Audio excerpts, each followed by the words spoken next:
A forgotten human fed a dragon child. He never knew who its parent was. The recycling bay on Kepler Station smelled like rust and old metal and things that people had thrown away because they no longer wanted them. And Danny Cole had learned to live with that smell because he had no other choice in the matter.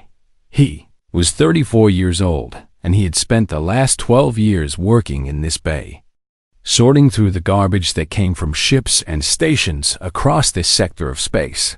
And in all that time, he had never once been thanked or noticed or treated like he mattered to anyone at all.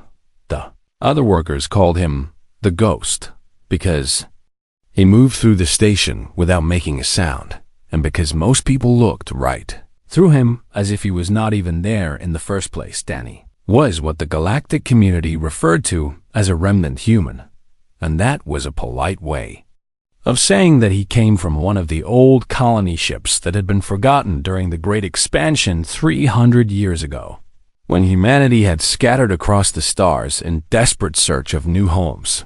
Most of those ships had been found, and their passengers had been welcomed into the growing human civilization that had eventually joined the Galactic Concord as a minor member species with limited rights and limited power, but at least some standing in the vast community of alien races. But some ships had been lost, and some ships had been forgotten, and the descendants of those ships existed now in the cracks and shadows of galactic society, with no citizenship and no rights and no future to speak of. Danny was one of those descendants, and he had learned early in his life that nobody cared about people like him. He worked the night shift because the night shift paid slightly better, and because he did not have to interact with as many people during those hours, and because the darkness of the station during the late hours matched something inside his chest that he had never been able to name. His home was a converted storage container in the lower levels of the station where the air recyclers did not work as well, and where the temperature was always a little too cold, and where the lights flickered sometimes for no reason at all. He had a bed made from salvaged cushions and a small heating unit that he had built himself from parts he had found in the recycling bay, and a single photograph of his mother, who had died when he was 17 years old from a sickness that could have been cured if she had been allowed access to the medical facilities that were reserved for actual citizens. Danny did not feel sorry for himself because feeling sorry for himself would not change anything, and because he had learned that the universe did not care about his feelings one way or another. He simply existed, and he worked, and he slept, and he woke up, and he worked again, and the days blended into weeks, and the weeks blended into months, and the months blended into years until time itself became meaningless. The other species on Kepler Station treated him the way they treated all remnant humans, which is to say, they did not treat him at all. The Vricks were insectoid creatures with clicking mandibles and compound eyes who ran most of the commerce on the station, and they looked at Danny like he was something unpleasant they had found on the bottom of their appendages. The Torvon were massive beings with thick gray skin and forearms who worked as security and laborers, and they pushed past Danny in the corridors without even acknowledging that he was there. The Sylphine were tall and elegant with silver skin and large dark eyes, and they were considered one of the most cultured species in the Concord, and they wrinkled their delicate noses whenever Danny walked by as if his very presence offended them. Danny had stopped expecting kindness from any of them a long time ago, and he had stopped hoping that things would ever be different, because hope was a luxury that people like him could not afford. On the night that everything changed, Danny was working alone in the far corner of the recycling bay, sorting through debris that had come from a derelict vessel that had been found drifting near the station 3 days earlier. The vessel had no markings and no identification, and the salvage crews had stripped it of anything valuable before sending the rest to the recycling bay for processing and disposal. Danny moved through the piles of junk with practiced efficiency, separating metals from plastics, from organic matter, from things that could not be identified.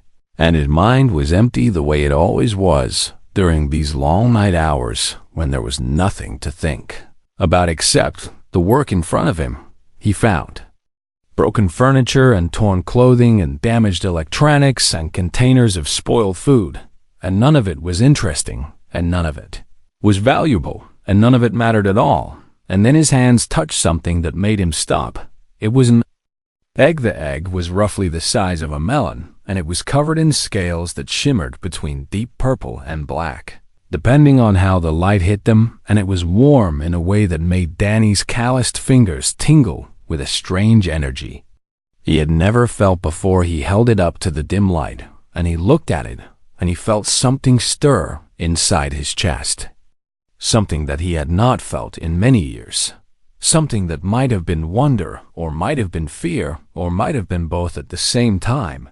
That egg pulsed gently in his hands as if something inside it was breathing, and Danny knew that he should put it down and report it to the station authorities, because unknown biological materials were supposed to be handled by trained personnel with proper equipment and proper protocols. But then something happened that Danny could not explain. He felt a presence touch his mind, soft and frightened and desperate, and he understood without words that there was something alive inside this egg, something that was scared and alone and hungry, and that had been abandoned in the wreckage of that derelict ship and left to die. Among the garbage, Danny knew what it felt like to be scared and alone and hungry, knew what it felt like to be abandoned and left among the garbage. He stood there in the dim light of the recycling bay holding this strange warm egg, and he made a decision that would change the course of his life and the course of galactic history, though he had no way of knowing that at the time.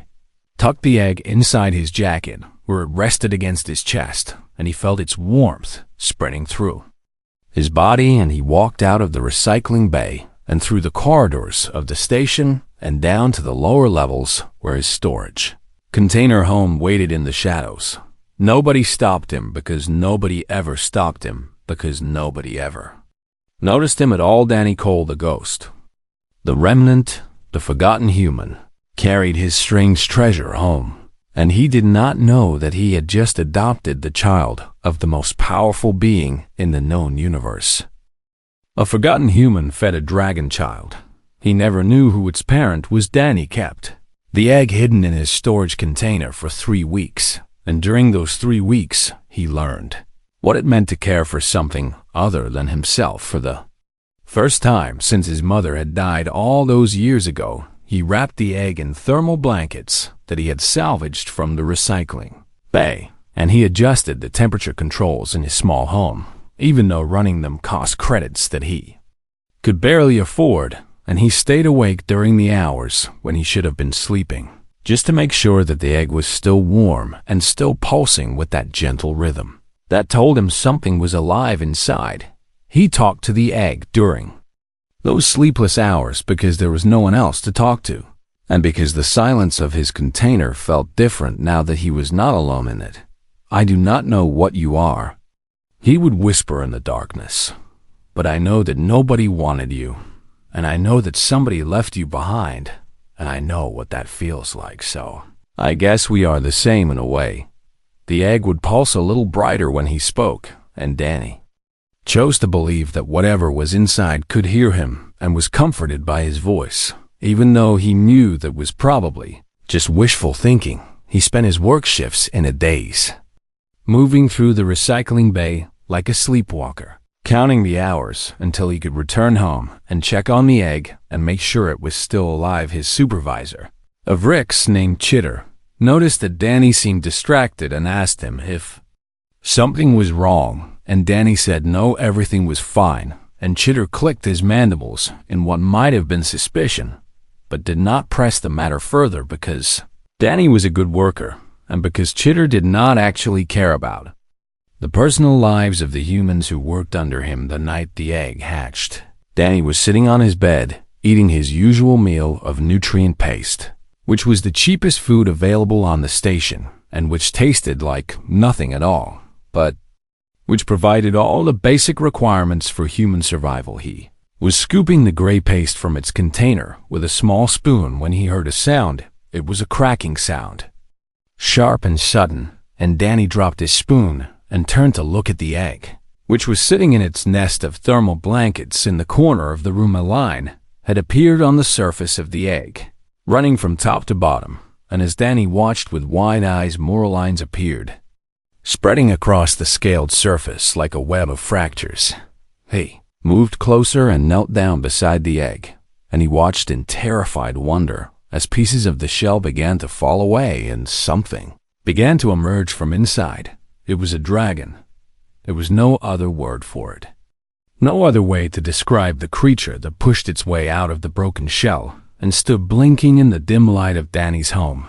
It was small, no bigger than a house cat, and it was covered in scales that matched the purple-black coloring of the egg from which it had come, and it had 4 legs and 2 wings that were folded tight against its back, and it had a long tail that twitched as it found its balance, and it had eyes like molten gold that fixed immediately on Danny's face. Danny stopped breathing.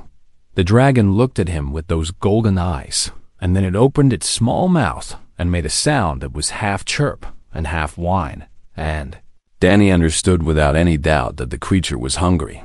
He looked around his small home at the meager possessions he had accumulated over his years of poverty, and he saw nothing that would be suitable food for a dragon. All he had was the nutrient paste. He scooped some of the gray paste onto his fingers, and he held his hand out toward the dragon, and he waited to see what would happen. Dragon sniffed at his fingers with a small snout that was surprisingly delicate, and then it began to eat from his hand, its tiny tongue lapping up the nutrient paste with desperate hunger. And Danny felt something break open inside his chest. It was not sadness, and it was not fear. It was something else. Something he had not felt in so long that he had forgotten what it was called. It was love. "Okay," Danny said, and his voice was shaking. "Okay, I guess I have a dragon now." He fed the creature until his container of nutrient paste was empty, and then he held it in his hands and felt its warmth and its weight and its small heart beating fast against his palms. The dragon made a sound like a purr and pressed its head against Danny's chest and closed its golden eyes and fell asleep. Danny stayed awake all night watching it breathe in. The days that followed, Danny learned more about his dragon, which he had named Violet for the purple color that her scales showed in certain light. She was intelligent in a way that surprised him, learning to understand his words within the first week, responding to her name with chirps and trills, solving simple problems that Danny set for her, like how to open containers or how to find treats he had hidden around the room. She grew fast, doubling in size within the first month, and Danny had to work extra shifts to afford the food she needed because she ate more than he did, and because he would rather go hungry himself than see her suffer. The other workers at the recycling bay noticed that Danny looked thinner and more tired than usual, and some of them made jokes about it, but none of them cared enough to ask if he was okay. Danny did not mind their indifference because he had something now that he had never had before. He had someone who needed him.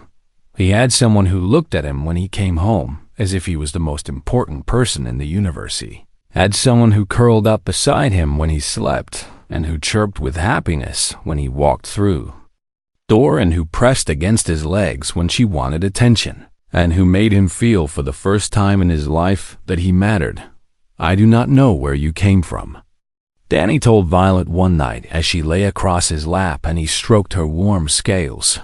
"And I do not know why they left you behind. But I am glad they did, because now I have you, and you have me, and we are not alone anymore." Violet looked up at him with her golden eyes and made a soft sound, and Danny smiled in a way he had not smiled since he was a child.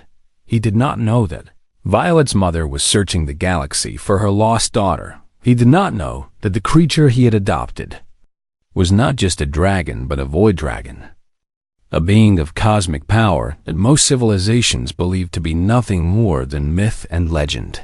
He did not know that his simple act of kindness had set in motion events that would shake the foundations of galactic civilization. All Danny knew was that he was no longer alone, and that he would do anything to protect the small purple creature who had chosen to trust him and that was enough.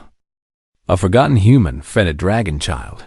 He never knew who its parent was. 6 months passed, and Violet grew from the size of a house cat to the size of a large dog and keeping. Her hidden became the greatest challenge Danny had ever faced in his difficult life. His storage container was too small for her now, so Danny found an abandoned maintenance section in the deepest part of the station's lower decks. A forgotten place where the lights did not work properly, and where the air was stale and cold, but where no one ever came, and where Violet could stretch her wings without being seen. He moved their few possessions to this new home, and he made it as comfortable as he could with salvaged materials, and he worked double shifts at the recycling bay to afford the extra food that Violet needed. As she continued to grow, Danny grew thin, while Violet grew strong. His clothes hung loose on his frame, and dark circles appeared under his eyes, and his hands shook sometimes from exhaustion. But he did not complain, and he did not slow down, because Violet depended on him, and he would not fail her. The other workers noticed the changes in Danny, and some of them whispered that he must be sick or that he must be involved in something illegal, but none of them cared enough to investigate, and Danny preferred it that way. Violet seemed to understand that she needed to stay hidden, and she never tried to leave their home in the lower decks, even though Danny knew that she could have broken through the walls if she wanted to, because her strength had grown along with her size. She waited for him every night when he came home from work, and she greeted him with excited chirps, and she wrapped her long tail around his legs as if she was afraid he might leave and never come back. "I will always come back," Danny told her, stroking the warm scales on her neck. "I promise you that I will always come back." Violet made a sound that was almost like a word and pressed her great head against his chest, and Danny held her as best he could, even though she was nearly too big for him to hold anymore. She was sick with a fever that made her scales turn dull and her eyes go dim. Danny stayed awake for 4 days straight, cooling her with wet claws and feeding her small amounts of water and talking to her constantly, so she would know that she was not alone. Did not know what kind of medicine a dragon needed, so he simply gave her the only thing he had, which was his presence and his care and his love. On the 5th day, her fever broke and her scales regained their shine, and she looked at Danny with such gratitude in her golden eyes that he wept for the first time since his mother's funeral, when she had nightmares and woke thrashing and crying out in sounds that were not quite words. Danny held her massive head in his lap and sang the songs his mother had sung to him when he was small and frightened, and he stayed with her until her trembling stopped and she fell back into peaceful sleep. "I do not know what you dream about," Danny whispered to her in those dark hours, "but whatever it is, you do not have to face it alone, because I am here, and I will always be here." Violet understood him. Danny was certain of that now because her intelligence had grown along with her body, and she responded to his words with sounds and gestures that clearly conveyed meaning, even if they were not quite language as he knew it. She was not just an animal, she was something more. Something ancient and powerful and wise in ways that Danny could not fully comprehend. And sometimes when he looked into her golden eyes, he felt as if he was looking into something vast and deep, something that contained secrets older than the stars themselves. But she was also his child in every way that mattered. He had fed her when she was hungry, and warmed her when she was cold, and comforted her when she was scared, and taught her what little he knew about the world, and in return she had given him something he had never expected to have. She had given him purpose. She had given him a reason to wake up each morning, and a reason to keep going when everything seemed hopeless, and a reason to believe that his life might actually mean something after all. Other residents of Kepler Station began to notice strange things. Danny was buying larger quantities of food than a single human could possibly consume, and he was spending less time in the common areas and more time in the lower decks where respectable people never went. A Rick's merchant named Scree reported to station security that she had seen Danny carrying large packages of raw meat into the lower levels, and that she suspected he might be involved in some kind of illegal activity. A Torvon maintenance worker named Brock reported that he had heard strange sounds coming from the abandoned sections. Sounds that were like nothing he had ever heard before.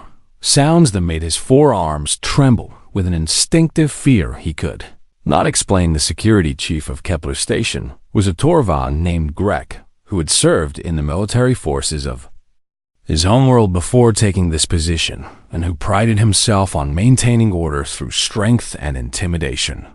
Grek decided to investigate the reports personally because he was bored and because he enjoyed the feeling of power that came from confronting those who were weaker than himself. He gathered a squad of 6 security officers, and he led them down into the lower decks of the station where the lights flickered, and the air was cold, and where the forgotten places waited in shadow. They found Danny standing in front of a makeshift door that he had constructed from salvaged metal panels, and Greg laughed when he saw the small human blocking their path with nothing but his thin body and his trembling hands. "Step aside." "Remnant," Greg commanded, his voice booming in the narrow corridor. "We have received reports of illegal activity, and we are here to investigate." Danny did not move. "There is nothing here that concerns you," Danny said, and his voice shook, but he did not step aside. "Please leave us alone." Greg laughed again and reached out with one of his 4 massive arms to push Danny out of the way. That was when Violet burst through the metal door. She had grown to nearly twice Danny's size, and her scales gleamed purple-black in the flickering light, and her wings spread wide enough to fill the corridor, and her golden eyes blazed with protective fury. As she placed herself between Danny and the security officer, she opened her mouth, and she roared, and the sound was like nothing any of them had ever heard. A sound that seemed to shake the very walls of the station. A sound that reached into the primal depths of their minds and awakened fears that they did not know they possessed. The security officers ran. They turned and fled down the corridor, their weapons forgotten, their training abandoned, driven by a terror so pure and overwhelming that they could not think of anything except escape. Only Greg remained, frozen in place, his forearms hanging limp at his sides, his eyes wide with a fear he had never felt in all his years of service. Danny stepped forward and placed his hand on Violet's neck, and she calmed at his touch, her roar fading to a low rumble, her wings folding back against her body.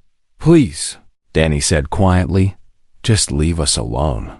Greg stared at the human and the dragon, and something shifted in his expression, something that might have been respect, or might have been awe, or might have been the dawning realization that he was standing in the presence of something far beyond his understanding. He turned and walked away without another word. Danny leaned against Violet's warm body and closed his eyes, and he knew that everything was about to change. He just did not know how much.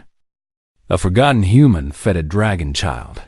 He never knew who its parent was. The report from Kepler Station reached the central offices of the Galactic Concord. Within 12 hours, and within 24 hours, a diplomatic vessel had been dispatched at maximum speed, carrying a team of scientists and politicians and military advisors who all wanted to see for themselves if the report could possibly be true. Danny and Violet were confined to a holding area in the upper levels of the station, a large room with reinforced walls and observation windows through which dozens of alien faces stared at them with expressions ranging from fear to fascination to naked greed. Danny sat on the cold floor with his back against Violet's warm body, and he watched the faces watching him, and he felt a calm that surprised him, because he had expected to feel afraid.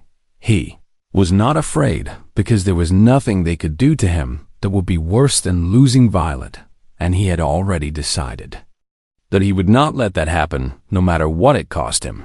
The scientists were the first to speak with him. They came into the holding room in protective suits, even though Danny told them they did not need them, and they asked him questions about where he had found the egg, and how he had cared for it, and what he had fed the creature after it hatched. Danny answered their questions honestly, because he had nothing to hide. I found her in the recycling bay, he said, in debris from a derelict ship that had no markings and no identification. And I took her home because she was alone, and because I could feel that she was afraid, and because nobody else was going to help her.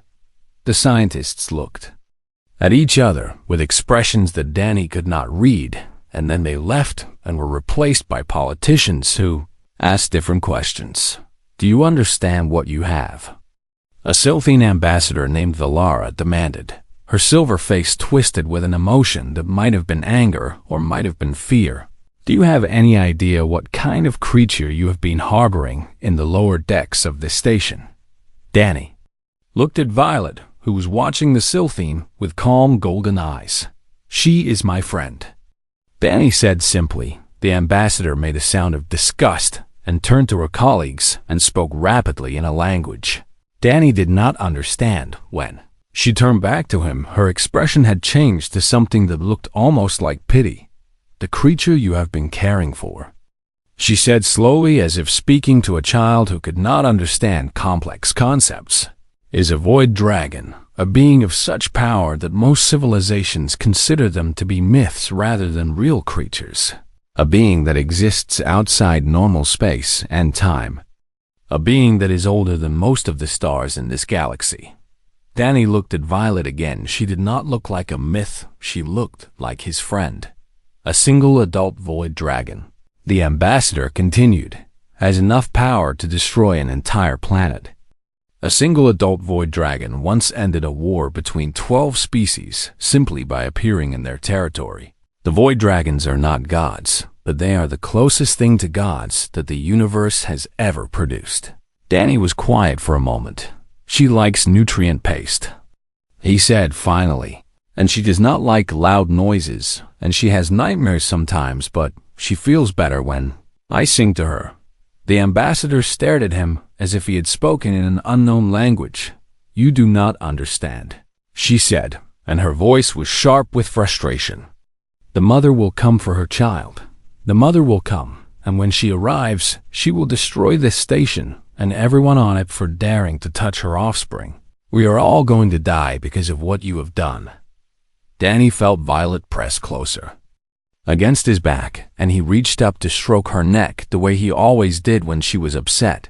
Maybe, he said quietly, or maybe you are wrong.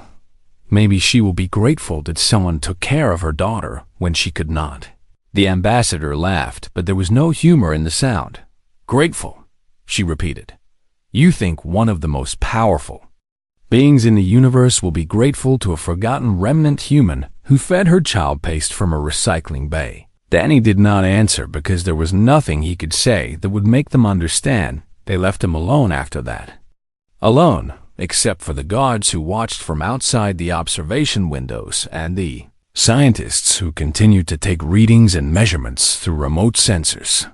3 days passed. Danny slept curled against Violet's body, and he ate the food they brought him, even though it tasted like nothing, and he talked to Violet in the quiet hours, when no one was watching, because he wanted her to know that whatever happened, he was glad he had found her. I do not regret it, he told her on the third night. Even if they are right, and even if we are all going to die, I do not regret taking you home, and I do not regret any of the time we have had together.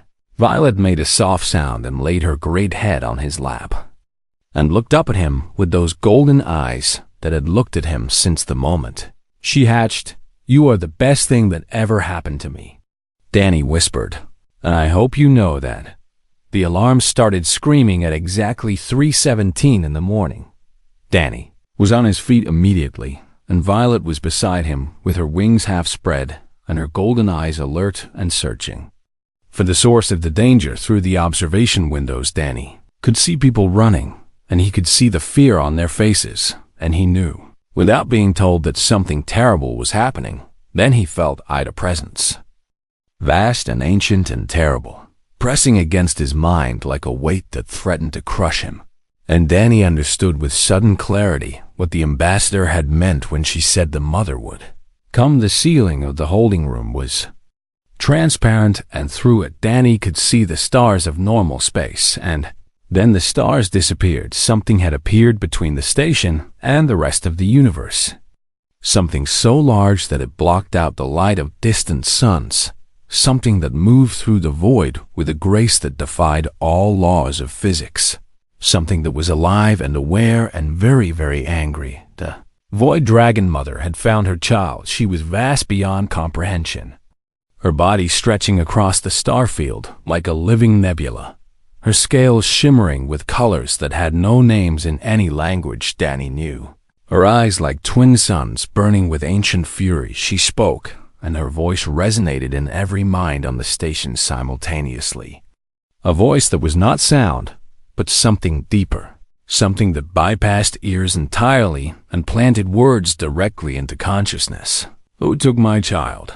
The station shook with the force of her question, and systems failed across every level, and people screamed and prayed to gods they had forgotten, and Danny stood in the holding room with his hand on Violet's neck, and he felt no fear at all. The station's leaders wasted no time.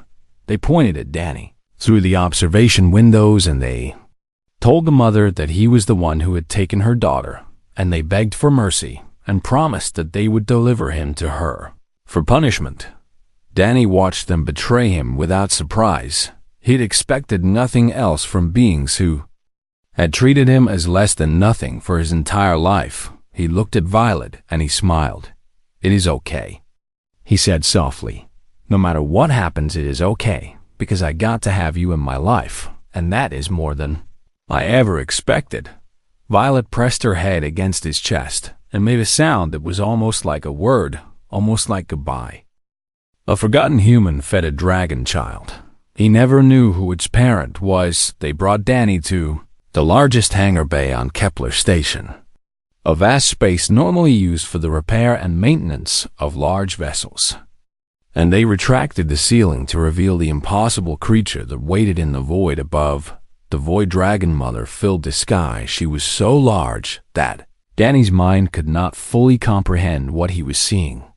So large that she made the station look like a grain of dust floating in an infinite ocean. And her presence pressed down on everyone in the hangar with a weight that made breathing difficult and thinking nearly impossible. The station's leaders had gathered to watch. Dozens of species standing at what they hoped was a safe distance. Their faces pale with terror, their bodies trembling with fear. They could not control Ambassador. Valaris stood at the front of the crowd, and her silver skin had gone gray, and her large dark eyes were fixed on Danny with an expression that might have been guilt or might have been relief that someone else would pay the price for this disaster. Danny walked across the hangar floor with Violet beside him. She had been released from the holding room to join him because the mother had demanded it, and because no one had the courage to refuse anything the mother demanded. Danny's legs shook with every step, but he did not fall, and he did not stop, because he had decided that if he was going to die, he would die standing on his own 2 feet and looking the mother in the eye, the mother's golden eyes.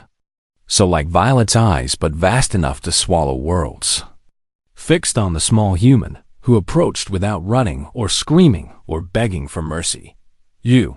Her voice resonated in Danny's mind with enough force to make him stumble. "You are the one who took her." Danny straightened his back and lifted his chin, and looked up at the cosmic being who could end his existence with a thought.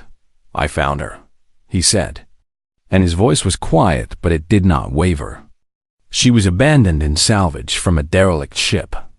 She was going to die alone in a recycling bay. I did what I could to help her. The mother's presence intensified, and Danny felt as if he was being examined at the deepest level of his being. As if every thought he had ever had, and every choice he had ever made, was being weighed and measured. She was hidden, the mother said, placed in a secure location where none would think to look while I dealt with a threat to our kind. I was coming for her. I was always coming. But you took her before I could return. Danny felt something cold settle in his stomach as he understood what the mother was saying. Violet had not been abandoned. Violet had been hidden for her own protection by a mother who loved her and who had been forced to leave her temporarily. While she faced some danger that Danny could not imagine, and Danny had taken her. I did not know, Danny said. And for the first time, his voice cracked.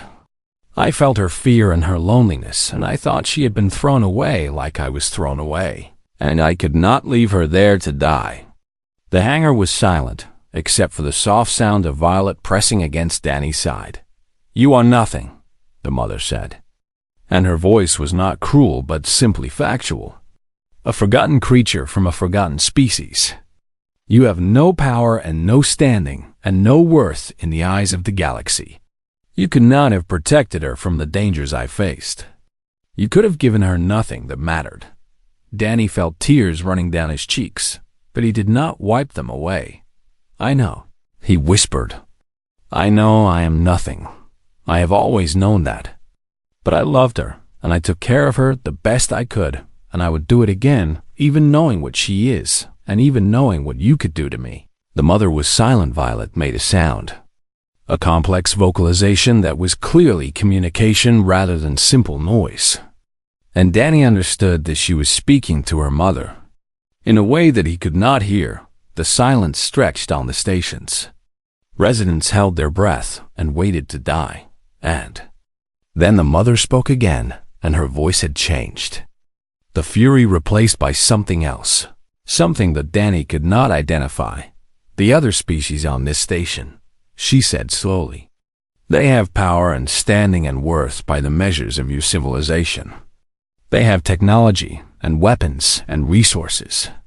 They could have helped a lost child far more effectively than you. Could have." Danny said nothing because there was nothing to say. "Yet not one of them would have done what you did." The mother continued. "My child's fear and loneliness would have meant nothing to them.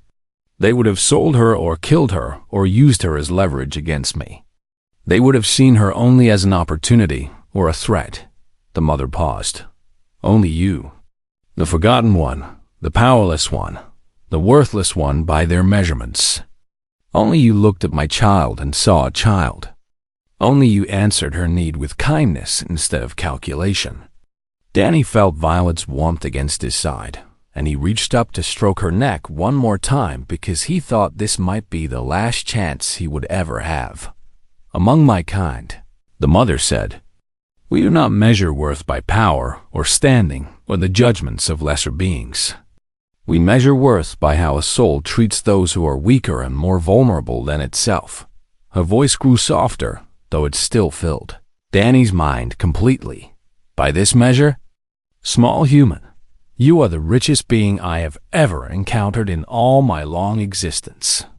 Danny looked up at the cosmic being who filled the sky, and he saw something impossible in her ancient eyes. He saw gratitude, saw respect. He saw recognition of a kinship that transcended the vast gulf between a forgotten human and a living god. The mother reached down with a tendril of energy that shimmered with colors beyond the visible spectrum, and she touched Danny's forehead with a gentleness that made him gasp. Warmth flooded through his body, healing wounds he had carried for years, erasing the exhaustion that had become so familiar he had forgotten what it felt like to be truly rested, filling him with a vitality he had not felt since he was a child.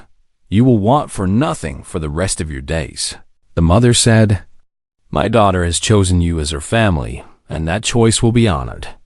She will visit you, and she will know you, and the bond you have formed will not be broken." Danny felt more tears falling, and this time they were not tears of fear or grief. And should anyone in this galaxy ever threaten you or harm you or treat you as less than what you are, the mother continued, and her voice carried a weight of absolute certainty, "they will answer to me." She withdrew her presence slightly and turned her attention to Violet, and Danny watched as mother and daughter communicated in ways he could not perceive. Then Violet turned to Danny and pressed her great head against his chest one more time. "I will see you again," she said. And Danny gasped because she had never spoken before. "Thank you for saving me when I was small. Thank you for loving me when I needed love. You are my family, and you always will be. Danny held her as best he could, and he whispered goodbye, and then she spread her wings and rose up through the open, sealing to join her mother in the void. The mother looked down at the station one last time. "Remember what you have witnessed here," she said to all who watched. "Remember that kindness has worth that cannot be measured. Remember that the forgotten and the powerless may possess riches that the mighty can never comprehend." Then she was gone, and Violet was gone, and the stars returned, and Danny stood alone in the center of the hangar bay. But he was not really alone in the cycles that followed. The galaxy learned the story of the forgotten human who had nursed a god's child. The story spread across 1,000 worlds and 100 species. The story became a legend that would be told for generations. Galactic Concord granted humanity full membership status in honor of what Danny had done, and remnant humans across the galaxy were finally recognized as citizens. With full rights and full standing, Danny became famous. Though he never sought fame, and he became wealthy. Though he never sought wealth, and he became respected. Though he never sought respect, he used his new resources to help others who had been forgotten and abandoned, to feed the hungry and shelter the homeless and give hope to those who had lost hope. And once every cycle, without fail, a tier would open in space, above whatever world Danny called home, and the void dragon would descend to spend time with the simple man who had fed her nutrient paste when she was small and frightened. And alone, Danny lived a long and happy life, surrounded by friends and family, both human and otherwise, and he was never forgotten again, because he had proven what humanity could be at its best: not powerful but kind, not mighty but compassionate, not perfect but willing to love, and that was worth more than all the stars in the sky.